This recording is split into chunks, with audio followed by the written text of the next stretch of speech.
Hello everyone, welcome to another Green Dragons Gaming Club. Without us, they never feel like winners. Without them, we couldn't look so good.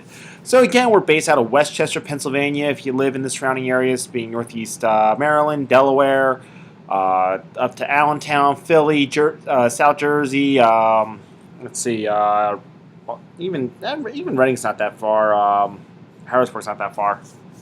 Do me a favor, reach out to us. We're a local gaming group. We're here to have fun. It's more important that we turn around and get out to play with our toys, our dolls, whatever you like to call them, our little toy soldiers. And it's not that we're not competitive, because we are. We're very competitive. But at the same time, you sit down, you have a beer, you have fun. That's the name of the game, literally.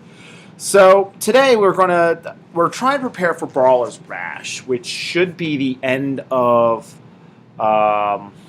when is it? It's the end of March. It should be the weekend of March 25th. Just waiting for it to go up so we can sign up. I've got about seven of my group ready to go down, and we're working on our 6,000 point armies, which is 3,000 points old scale. My list is set. All I did is I tweaked my Dwarven list, and now I need to start painting it and finish painting. One of the comments I put on Dan's blog regarding his Ratmen up on the 9th Age website is, all my stuff is half done. I think I maybe have one or two models in my entire basement, and I have tons of models down here that are actually finished. And that's it. Everything else is like, I'll get back to it. I'll get back to it. So I'm going to turn around and finish painting this, and I'm actually going to start playing some of my other armies. I've already started experimenting with some demon lists, or some small lists, some Equitanes. So you're going to start seeing some other new different armies coming up in these battle reports, rather than just everything playing against Dwarven holds. Although I have been really enjoying. It's probably been the most fun with an army I've had for a while. But I want to turn around and see what else they can do. So right now I am still playing my Dwarven holds, and we're going to have the Empire of Sonnstahl versus the Dwarven old I think that was on the cover of one of their books for the Empire. Probably, I want to say 5th edition. But we're doing 6,000 points. And I originally, now, those of you who go on the 9th Age website and know who Dan is, who's one of the moderators, he actually has an army of rats. He has a Skaven army, but they look like they're people. He literally, I don't know where he got all these models and stuff like that. It's like old GW and then Kit Bash and stuff like that, and some of them look fantastic. Like, you'll see a picture of what is a steam tank on top of rats, and he usually uses it as an abomination, but it's just such a beautiful model. So Dan, when you're watching this, I really wish he was here to do this with me. But I really, really enjoy his stuff, and to the point I'm trying to do something for him that he doesn't know about, but we'll wait and see.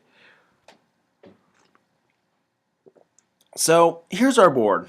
I don't remember what the second objective was. This game was about a week and a half ago, and it's funny because I remember I went down to the quest. I still have 3 games I have to do for the quest. I remember those games so vividly, and here I am looking at this. It's like, I remember we had 12-inch deployment. I don't remember what the secondary objective was. I'm pretty sure it was hold the center on this, or we just forgot to do it. And going from left to right with his army, he's got a unit of fast cav all the way in the far left. Then he's got I forget how many sword and board warrior. They're not warriors. Whatever, swordsmen. Then he's got another smaller unit. He's got a couple of war machines in there. He's got 2 Hellblasters and 1 mortar. He took all 3 buff wagons at this point level. He has a huge unit of halberdiers sitting back there. A huge unit of Imperial Guard with great weapons. And he's got the steam tank and so with that said, that's all that all that he has, I believe, against me. If I see anything different, I'll let you know. Going from my left to my right, I have my Whole Guardians, which are the Dwarves on Bears. I have a couple of organ guns in the mix. I've got a Vengeance Seeker over there. The one unit that's I got guild crafted handgunners all the way over there. The one far white unit that's larger than the other, that is actually another second unit of Deep Watch. That's 16 strong, and it has a runic smith in it who causes fear, has a breath weapon, and a 2+ armor save. Then you've got a unit of Quarrelers with shields, or not Quarrelers, they're now called Marksmen. My other organ gun. Then you've got, what is that? My spear block, which hasn't changed, and the unit of Deep Watch has the Flaming Banner. That unit there has the War Banner. Then you've got my normal 20-man unit of Deep Watch with my King on a throne, with my other Runic Smith. You got another Vengeance Seeker, and then you've got my Vanguarding and my Rinky-Dink unit. So that's how the board looks. I'm trying to remember who went first. So Dwarves turn around, and we start dropping here or there, and then I looked at his army list, and I looked at his deployment, and I pretty much figured out where he was going to go. Center blocks in the center there. The steam tank was already down, I believe. He turned around and put that down as soon as, or maybe the tank wasn't down, because he wants to hide it from my organ guns, because I had the +1 to wound, -3 to his armor. And granted, yes, it's a 1+ armor save. However, that's still a 4 up. That, if I'm wounding you 6 times, 5 to 6 times, you're going to lose 2.5, therefore taking 3 wounds. 2 of them hitting you, things only got 7 wounds, won't ever see the light of combat. And I have enough other things in my list to try to be able to handle a steam tank. So that's the tank. That's it. So here's this after Vanguards. And I don't think he moved his fast cav on the far set. No, he moved them back. And all 3 of those buff wagons are sitting behind his Imperial Guard, so to speak. And I moved my Vanguards up. So as I said, we started deploying. I figured out where he went, so I dropped the rest of my army, and Dwarves got first turn. To me, it's very imperative I get first. It's not imperative, actually. I enjoy getting first turn. I feel that when I get first turn, I set the tone of the game. Okay, I'm putting my opponent. Pardon me. 1 second. I'm putting my opponent on the defensive. I am backing him up, and I'm going to direct him where I want him direct. He's going to be reactionary. Now, I used to play Bretonnia, and I still consider myself a Bretonian player, an Equitane player. It's what I played for 20 years. And I'm used to having the second turn. If you are a good player, play Equitane. That will make you a better player. Do it where you, or play a game where you're always going second, okay? Because always going second doesn't put you at a disadvantage, but it has to force you to change your tactics. And that's what playing Bretonnia did. That's what playing Equitane did. Is I had to turn around and change my tactics. At the same time, the threat range of Bretonnia was always so great that the advantage was typically to me.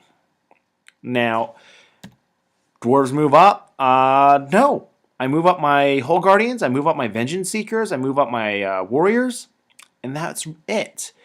The reason why I didn't bother moving anything else up was I didn't have to. I had no sense of urgency in this game when it came to turn 1. Because, yes, he turned around, he had 2 volley guns. They're range 24 inches. He can't hit me. Okay, he's got a mortar. He's got spells. I think he had a level 4 in this game. No, he had no magic in this game. It was one of the two. I think this game he relied completely on bound. which, wasn't bad. Still had a +3 to channel, but, bounce spells are bounce spells. And playing Dwarven Holds, I know what bounce spells do. But yeah, it's because he doesn't have that real ranged threat. There's nothing shooting at me. What do I care? So I've got my 2 organ guns, 30-inch range. Right now, the way his list is, he has to come to me. Game is to get as many points as you can. It doesn't make a difference how many points your opponent kills. It's just how many victory points did you score, and that's what gets submitted. So over here during my shooting phase, I managed to put 4 wounds on that one organ gun or Hellblaster that was in the ruins, so that gave it hard cover. Now, there's one of the fancy rats. I think he yelled at me for, why are you using one that's always half painted? Oops on my part. Looked better than most of my stuff. So he turns around. He does move up. He's making sure he stays close to his buff wagons. And that's it. He does try to put his steam tank right into my warriors. Fails to go into the warriors. He does try to turn around and shoot my warriors with the volley gun. And manages to kill 4 of them. That was it. I forget how many shots he did. I think this was done by a cannon. And this was done by the, what is it? The mortar. He rolled a 6. I'm like, okay, works for me. Because whenever he's like, I need to hit that thing, he just kept rolling 6s. I mean, Dan with his dice during this game was sometimes flat out amazing. So here the thing is so it squashes one of them, and then it needs 5s to wound me. He still kills 5, total 5 of that. It kills an entire rank in turn 1 shooting with a mortar. If I was human, if I was Equitane, if I was elves, that would have been so devastating. Dwarves turn 2. So finally I start to march up. I really didn't have to at this point in time, and in retrospect, I still think that was a mistake on my part, but I didn't like him starting to dictate the board. I want to be able to dictate it, and his halberdiers, I'm not worried about his halberdiers right now.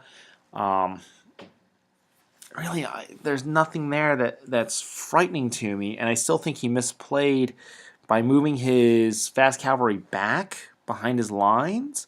Because at that point, he's like, point conservation. I'm like, why?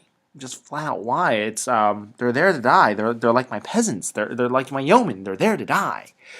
So he moved, but that's a nitpick on an error, by the way, because it wasn't a bad move. It really wasn't. It basically, Dan turned around, he looked at the board, and he said, I need to redeploy this unit. This unit is going to be better served on the other side. And he said that to me right there. I did not charge the steam tank because, let's be honest, the steam tank would eat my warriors. Why give them an easy 240 points? That's it. So I turn around, I kill that volley gun. And I do some wounds over there, killing 5, 6, 7, 8 members of that unit. Those guys actually charged the Rangers and then ran off the board.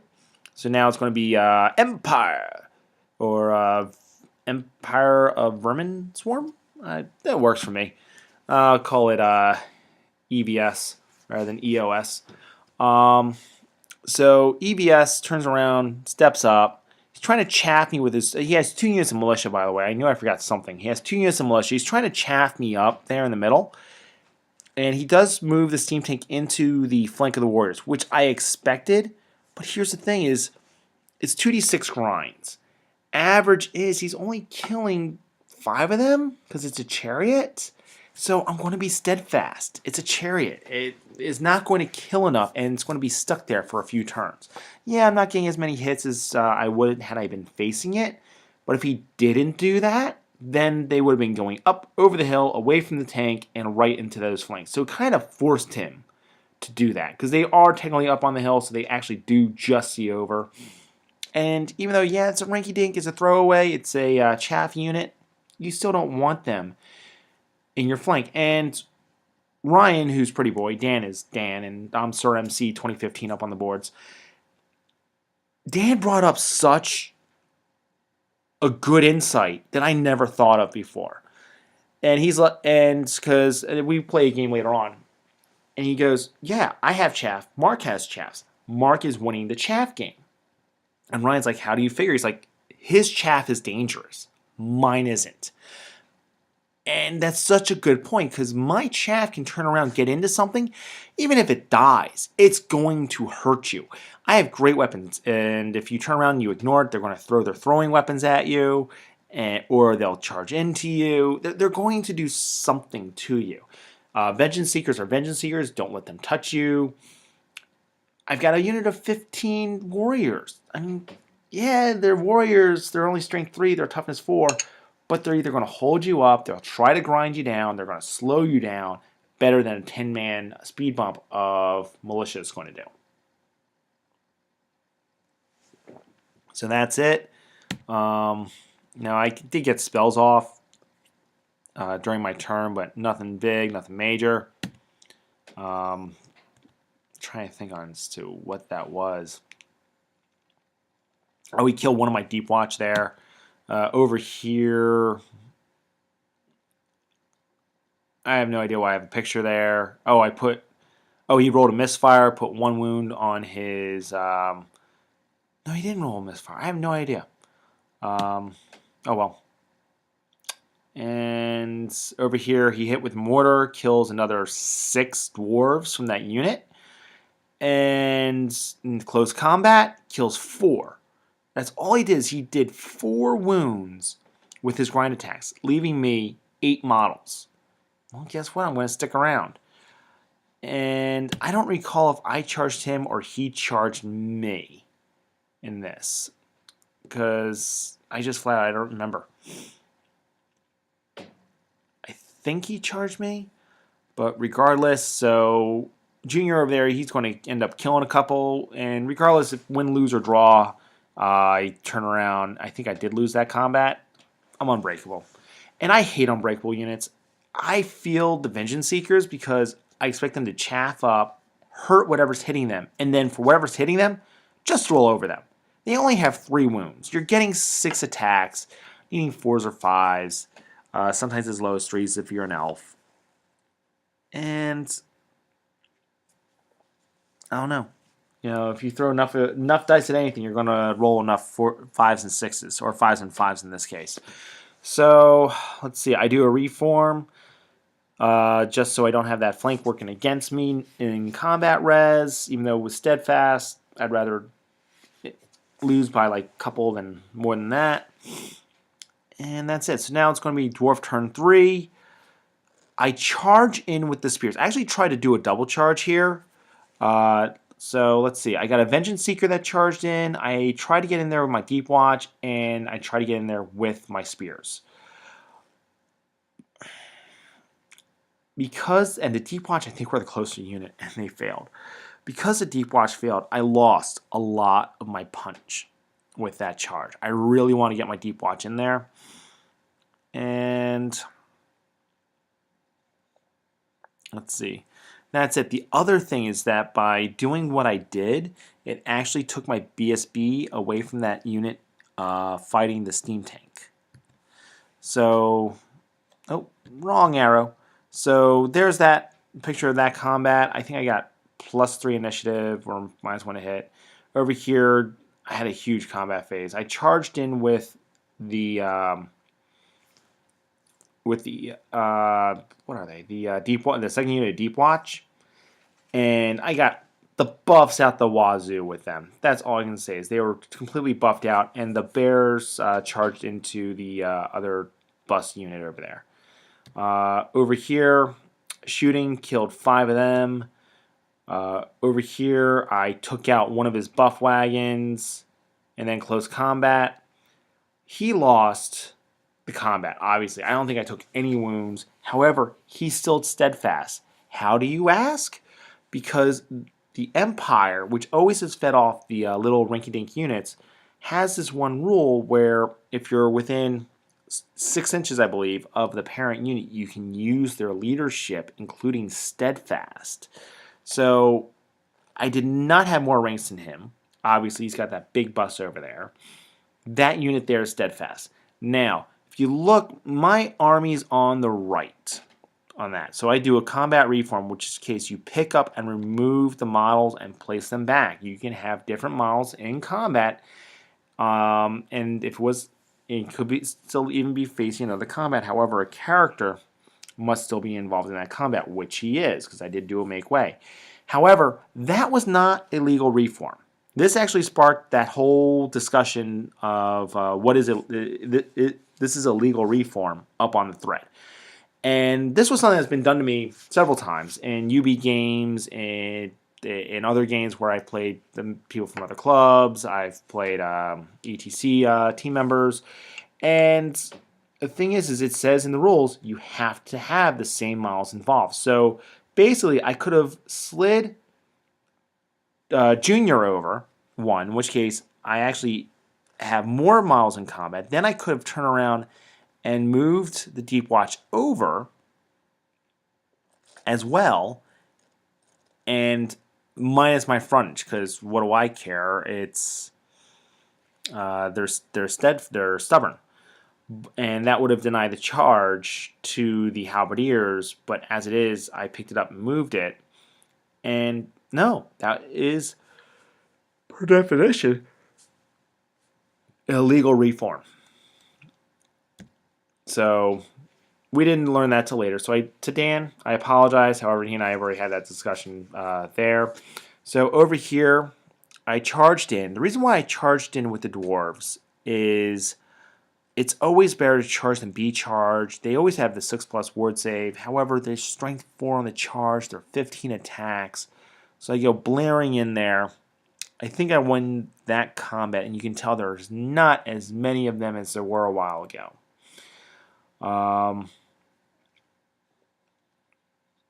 He either makes his steadfast, which case was like leadership 10, or I make my roll, which was like leadership 8 or 9, I forget which. Over here is now the lovely fancy rats, or the EVS, as I'm going to dub them. And he moves his steam tank, so there's all his movement. He moves his steam tank right into the flank of my Deep Watch. How is he able to do that? That is done real simply. That is because of random movement. You don't get a charge reaction. I don't understand that you don't get. It's supposed to be this huge towering behemoth that a toddler could walk away from. But no, it just goes right into that unit. It's a great play by my opponent. Obviously, the warriors are running away, and yeah, I literally don't have an answer for that. Great play by Dan. What else do we have going on? No, he's trying to move that one single individual unit up to go deal with my one remaining my organ guns. His fast cavalry is still on the board, and that's it. So again, as I said, fancy rats, they come on the board, they move their lovely 3 inches since they can't march, and get 2 of them shot off the board. Close combat. With magic fade, or close combat, I lost 2, and I'm pretty sure I either whiffed or we bounced. It was one of the two. So still really happy, really proud with that, because I didn't want that full 40-man or 38 whatever man unit of Imperial Guard with great weapons going into my Deep Watch with me having a steam tank in my flank. That there is just horrible, horrible thinking. And as I said, great play to Dan. Other combats, finally, that unit of infantry broke. Now you can ask, Dan, what are you trying to accomplish here with his fast cav with where they are? And what he was trying to accomplish was to block me from charging his halberdiers over there in the flank. So he does reform them to face that coming threat. Or no, he's trying to get over to go after my Deep Watch. He has this ingrained hatred of my Deep Watch right now. So dwarves turn 4. So my one unit, which actually I forgot to say this, he turned around, he shot more of the vanguarding warriors with great weapons. They fled, they failed their panic test, and then they rallied. And then this turn they move forward. The dwarves on the left go to help out the Hull Guardians, killing that or taking on that unit there next to the other set of ruins. And that's all I got. That and the archers, the marksmen down below with the crossbows, actually charge up and take on his militia. That looks like everything I remember from the board. So here's how this combat looks at this point. I turn around the unit over there. You can't see them; they're actually behind the ruins, but they fled. And during my turn, I actually did the reason why the Deep Watch went into that unit over there rather than the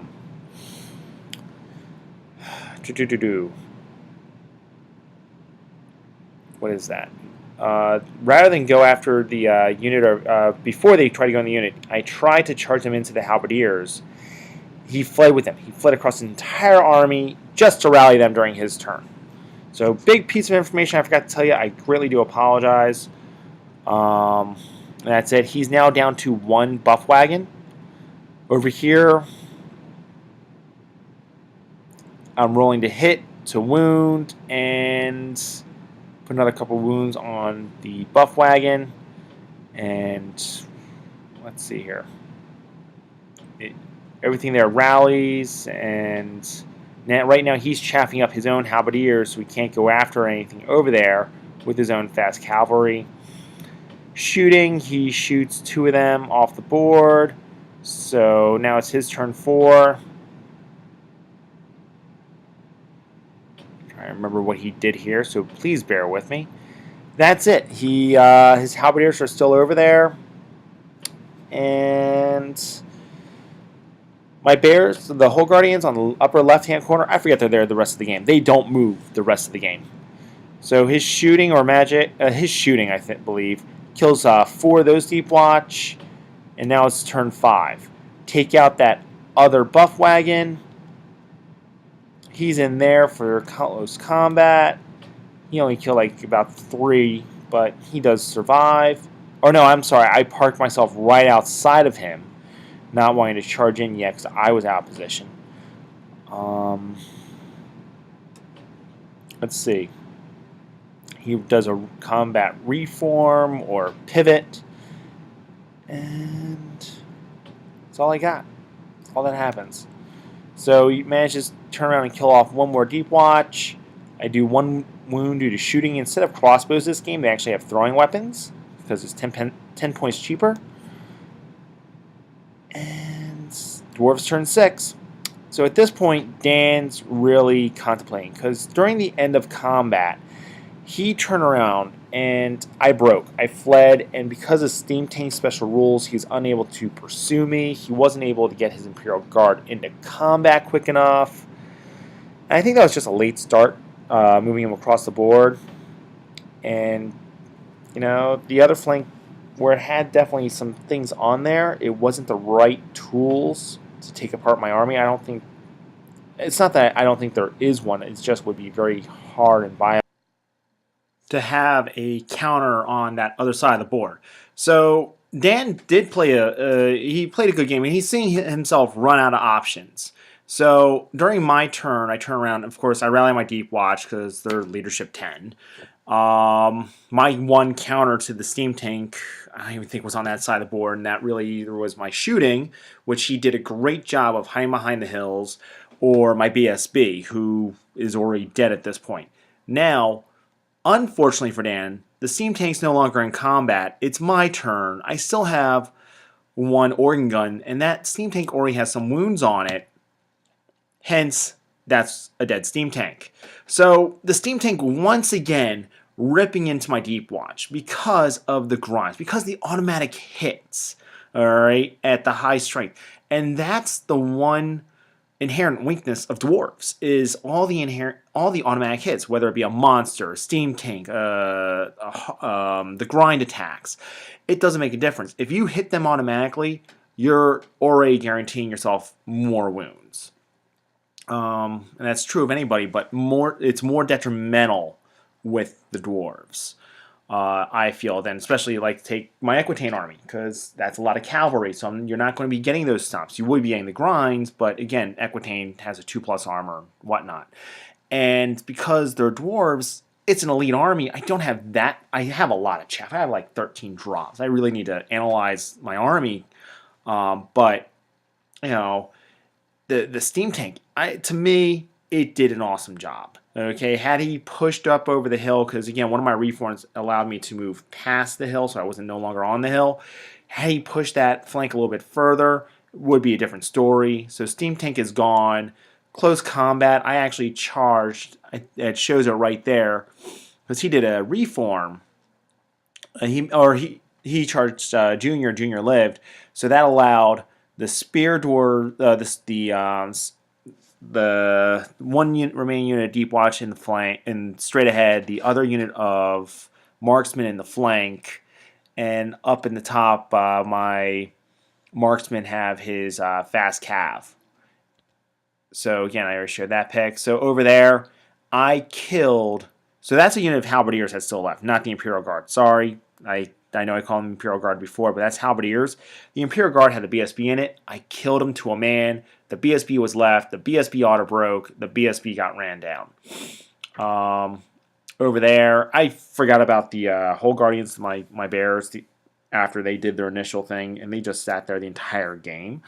But the marksman, of course, won that combat, or not of course, but they won that combat. He broke and fled. So now it's Imperial turn 6. He charges in with his halberdiers. He does 1 wound. I do more wounds back. That was it. And he just looked at me and he's like, I don't know what the hell to do with that unit. I really don't have that answer. So I think next, I have actually another game. Because he wanted to give another go. He wanted to play around with a couple of things. And I really think in one of our upcoming games, we're going to flip-flop armies. And that's it. Thank you so much. I know this one's a little drawn out. The next one will hopefully be a little bit faster. But again, Dwarven holds victory. To me, the Clan Warriors with the spears right off the bat, that actually, to me, was the MVP. And the Empire Sonnstahl, that steam tank, with what it was able to do to my big, expensive unit of Deep Watch, it held them up. So therefore, I never controlled that flank. That's it. Thank you. Until next time. Bye.